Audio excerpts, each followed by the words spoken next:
یہ 20ویں صدی کے آغاز کے وقت، جسے ہم پورا کہتے ہیں مڈل ایسٹ، بلکہ صرف مڈل ایسٹ نہیں، پورا شمالی افریقہ سلطنت عثمانیہ کا حصہ تھا، خلافت عثمانیہ۔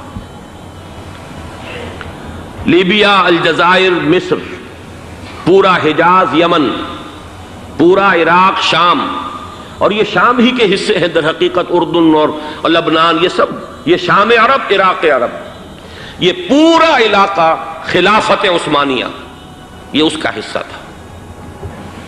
پہلی جنگ عظیم میں انگریزوں نے عربوں کو بغاوت پر آمادہ کیا، غداری پر آمادہ کیا، انہوں نے خلافت عثمانیہ کے خلاف بغاوت کی،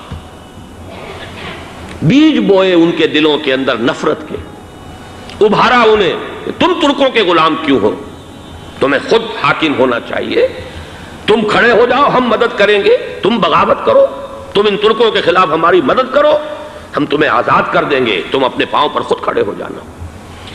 یہ بہت ہی ہمارے لیے دردناک المیہ ہے اس پہلی جنگ عظیم کا۔ کرنل لارنس جیسا شخص، برطانوی استعمار، اور اس کے نتیجے میں عربوں نے بغاوت کی۔ اور اس قدر دردناک بات آپ کو بتا رہا ہوں، میں پہلی مرتبہ جب سن 62 میں حج کے لیے گیا مدینہ منورہ میں، ابھی وہ ریل کے انجن کھڑے ہوئے تھے۔ یہ ترکی کے زمانے میں، سلطنت عثمانیہ کے زمانے میں بغداد سے مدینے تک ریلوے لائن تھی۔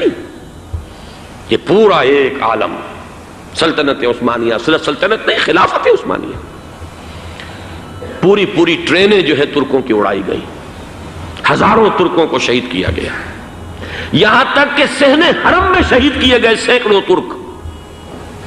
یہ جرم تھوڑے نہیں ہے، معمولی نہیں ہے۔ آج جس کی سزا مل رہی ہے، معلوم ہونا چاہیے کہ وہ جرائم کون کون سے تھے۔ اب بھی جو لوگ گئے ہیں انہوں نے دیکھا ہوگا، ترکی کا قلعہ موجود ہے اوپر پہاڑی کے اوپر، حرم کا جو سب سے بڑا دروازہ ہے باب ملک عبدالعزیز، اس کے سامنے ایک لائبریری ہوتی تھی، اب تو غالباً وہ بھی گرا دی گئی ہے، اس کے پیچھے پہاڑی پر ترکوں کا قلعہ ہے پرانا، اس پر توپیں موجود تھیں۔ جب بغاوت ہوئی ہے، جو حرم میں آئے ہوئے تھے ترک فوجی، ظاہر بات ہے نہتے، وہ تو نماز پڑھنے آئے ہوئے تھے، ان کو وہاں ذبح کیا گیا ہے۔ اور ترکوں نے اپنی توپیں استعمال نہیں کی کہ کہیں بیت اللہ کو کوئی گدن نہ پہنچ جائے۔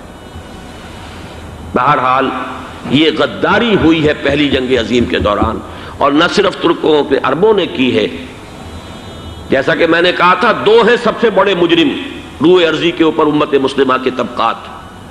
ہمارا پنجابی سپاہی بھی جا کر انگریزوں کی مدد کر کے ایلن بی کو قبضہ جو لے کر دیا بغداد کا، اس میں ہمارے مسلمان پنجابی سپاہی بھی شامل تھے۔ یہ خون چکاں باب ہے ہماری تاریخ کا اس صدی کا۔ لیکن اس کے بعد سلطنت عثمانیہ کے ٹکڑے ہو گئے، چیتھڑے ہو گئے۔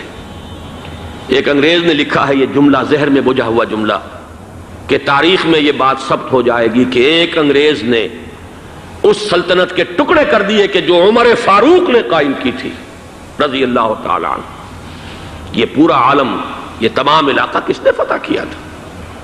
یہ بات ہاتھ بدل گئے تھے، پھر ترک آ گئے، خلافت عثمانیوں کے پاس چلی گئی، لیکن یہ سلطنت تو حضرت عمر رضی اللہ تعالیٰ عنہ کے زمانے سے چلی آ رہی تھی۔ اس کو ایک انگریز کرنل نے، اور اس نے بغاوت پہ آمادہ کر کے عربوں کو اور ترکوں کے پیٹھ میں چھرا ڈھپوا کر ان کے ذریعے سے اور ٹکڑے کر دیے۔ لیکن جب جنگ ختم ہوئی، اب انہوں نے کہا کہ اب ہمیں آزادی دیجئے، تو اب انہیں معلوم ہوا کہ غداروں کو دنیا میں کیا ملتا ہے۔ ٹکڑے کر دیے گئے۔ یہ حصہ عراق یہ انگریز کے پاس رہے گا، شام کا یہ علاقہ یہ فرانسیسیوں کے پاس رہے گا، مصر پر انگریزوں کا تسلط رہے گا، لیبیا اطالویوں کے پاس رہے گا۔ لے دے کر یہ جو علاقہ تھا حجاز، چونکہ وہاں کچھ تھا ہی نہیں، بوادن غیر ذی زرع، یہ عربوں کے پاس چھوڑ دیا گیا۔ اس وقت جو بادشاہ ہیں شاہ حسین اردن کے، ان کے دادا سب سے بڑے غدار وہی تھے، لہذا ان کو اس علاقے کی بادشاہت دے دی گئی۔ اس کے بعد نجد سے ایک تحریک اٹھی ہے، وہ سعودی جو خاندان ہے وہ نجد سے اٹھا ہے۔ نجد میں اس وقت کچھ بھی نہیں تھا، وہ تو صرف ریت کے تودے تھے اور کچھ بھی نہیں، لہذا ادھر کسی استعماری قوت کو دیکھنے کی ضرورت ہی نہیں تھی۔ وہ تو بعد میں تیل برآمد ہوا اور اس کی حیثیت ہو گئی، اور یہ امارات کا علاقہ جو ہے اس کی دنیا میں اب گویا کہ یوں سمجھیے کہ جو سب سے زیادہ اہم علاقے ہو سکتے ہیں روئے ارضی کے نقشے پر، ان میں سے ایک وہ ہو گیا، لیکن یہ اس وقت کی بات میں کر رہا ہوں، کوئی حیثیت نہیں تھی، لہذا اس کو چھوڑ دیا گیا۔ یہ ہے تاریخی پس منظر، یہ لکیریں جو کھینچی گئی ہیں، یہ ایک ملت اسلامیہ کو جو قومیتوں میں تقسیم کیا گیا، پھر نعرے لگوائے گئے المصر للمصریین الشام للشامیین۔ اب شامی ایک علیحدہ قوم ہو چکے ہیں، مصری ایک علیحدہ قوم ہو چکے ہیں، عراقی ایک علیحدہ قوم ہو چکے ہیں۔ یہ ساری تقسیمیں استعمار کی پیدا کرنا ہے، اس کا کوئی تعلق اسلام کے ساتھ نہیں۔ اب ضرورت تو اس بات کی تھی کہ استعمار کے پنجے جب یہاں سے کچھ ہٹے، دوسری جنگ عظیم کے بعد ایک دور آیا، امریکہ ابھرا ہے دنیا کی عالمی سطح پر سیاست میں، اس کے ہاں کچھ آزادی کے تصورات تھے، اس نے بھی سپورٹ کیا۔ برطانیہ کمزور ہو چکا تھا، وہ اتنے بڑے علاقے کو اب ہولڈ نہیں کر سکتا تھا۔ ہندوستان بھی آزاد ہوا، پھر یہ کہ اور دوسرے علاقوں سے بھی اس کو پسپائی اختیار کرنی پڑی۔ استعمار کے پنجے جس طرح بھی ہوئے، ان کے سینوں سے، عربوں کے سینوں سے جو ہے گویا کہ وہ ہٹے، لیکن امریکہ نے ایک اپنی بہت بڑی حکمت عملی جو اختیار کی، عالم عرب کے سینے میں اسرائیل کا خنجر پیوست کر دیا، تاکہ یہ کبھی آزاد نہ ہو جائیں، ہمارے انگوٹھے تلے رہے، ہماری پالیسی گورن کرے۔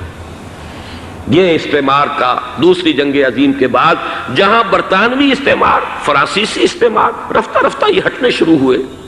صدر ناصر نے انگریزوں کو اٹھا کر پھینکا میڈیٹرینین میں اور دوسرے جگہوں سے، الجزائر نے آزادی حاصل کی فرانس سے، اطالویوں سے جو ہے لیبیا والوں نے آزادی حاصل کی، یہ ہو گیا، لیکن ایک خنجر پیوست کر دیا گیا اسرائیل کا سینہ عرب۔ اس صورتحال میں ظاہر بات ہے کہ ایک تو بڑی آئیڈیل پوزیشن تھی کہ پورا عالم اسلام متحد ہو، لیکن وہ تو بہت دور کا خواب معلوم ہوتا ہے۔ علامہ اقبال سے بڑا کوئی نقیب نہیں ہے ملت اسلامی کی وحدت کا۔ ایک ہو مسلم حرم کی پاسبانی کے لیے، نیل کے ساحل سے لے کر تا بخاک کاشغر، لیکن انہیں بھی اپنے لیکچرز میں کہنا پڑا کہ اس وقت جو صورتحال ہے، پورے عالم اسلام کی ایک وحدت بن جانا تو تقریباً ناممکن نظر آ رہا ہے۔ اگر کسی طرح ایک common wealth of Muslim nations وجود میں آ جائے تو بھی بڑی کامیابی ہوگی، لیکن اس سے بھی پہلے یہ تو زیادہ آسان تھا کہ عالم عرب ایک وحدت کی شکل اختیار کر لے۔ یہ تو ایک قوم ہے، اکثر و بیشتر ایک نسل یا زیادہ دو نسلیں کہہ دیجئے، شمالی افریقہ میں بربر نسل بھی ہے، باقی تو سب عرب ہیں۔ یہ پورا عالم ایک نسل، ایک زبان، پورے اتنے رقبے کے اوپر بولے جانے والی ایک زبان، یہ تو ایک ہو جائے۔ افسوس یہ ہے کہ اس کا ایک ہو جانا، ایک شخصیت ابھری تھی جو مذہبی مزاج کی شخصیت تھی، جو دینی مزاج کی حامل شخصیت تھی، اگر اس کی قیادت میں عالم عرب متحد ہو جاتا تو واقعتاً ایک بہت بڑا جو ہے مرحلہ وہ طے ہو جاتا پوری عالمی ملت اسلامیہ کی ایک وحدت اختیار کرنے کا۔ وہ شخصیت تھی شاہ فیصل شہید کی، اور اس لفظ کے ساتھ ہی آپ کے ذہن میں آ گیا ہوگا کیوں انہیں شہید کر دیا گیا، کس نے کیا کرایا، کہاں سے تعلیم حاصل کر کے آیا تھا وہ جس نے شہید کیا شاہ فیصل شہید کو، اس کی گردن پر کون سوار تھی، وہ یہودی لڑکی کے جس کے فوٹو بھی شائع ہوئے، ایک گردن پر اٹھائے کھڑا ہوا شہزادہ اپنی ایک یہودی دوست کو، لڑکی کو، اور وہی ہے کہ جس نے جا کر پستول سے شہید کیا ہے۔ جان میں اچھی طرح جان لیجئے، جیسے بارہا میں نے عرض کیا ہے کہ حضرت عمر کو شہید کرنے والا کہنے کو ابو لولو فیروز تھا، لیکن اس کے پیچھے پورا ایرانی نسل پرستی کا جو پورا پس منظر ہے، اسے تو ہر شخص جس کی ذرا بھی نگاہ جو ہے جو صرف منظر کو نہ دیکھ رہی ہو، پس منظر کو بھی دیکھنے والی ہو، وہ تو جان لے گی کہ ابو لولو فیروز ایک فرد کا نام نہیں تھا، وہ ایران کا انتقام تھا عالم عرب سے۔ بالکل اسی طریقے سے یہ امریکی استعمار کا ہتھ کنڈا تھا، اسے محسوس ہوا۔ شاہ فیصل مذہبی مزاج کا شخص یہ ابھر رہا ہے، اور یہ شاہ فیصل کی حکمت عملی کا ذرا آپ اندازہ کیجئے۔ لاہور میں سمٹ کانفرنس ہوئی، اس میں وہ آئے، سب سے ٹاورنگ پرسنالٹی پورے اس وقت عالم اسلام کے اندر شاہ فیصل کی تھی، اور وہ گویا کہ ایک بہت ہی جس کو کہا جائے کہ ایک بہت ایلڈرلی، ایک بزرگانہ ایک شخصیت جو ہے، اور انہوں نے اپنی دولت کے دروازے، عرب میں وہ مشہور تھے کہ نہایت خسیس اور بخیل انسان ہے، اس لیے کہ وہاں وہ خرچ کرتے تھے حساب کتاب کے ساتھ، لیکن ان کے خزانے کھلے ہوئے تھے عالم اسلام کے لیے، ادھر بھی مدد ہے، ادھر بھی مدد ہے، ادھر بھی کام ہو رہا ہے، ادھر بھی کام ہو رہا ہے۔ پھر انہوں نے تیل کا ہتھیار استعمال کر کے ایک دفعہ امریکہ کو دن میں تارے دکھا دیے تھے، لہذا ان کا ہٹایا جانا سین سے یہ امریکی استعمار کے لیے لازم تھا۔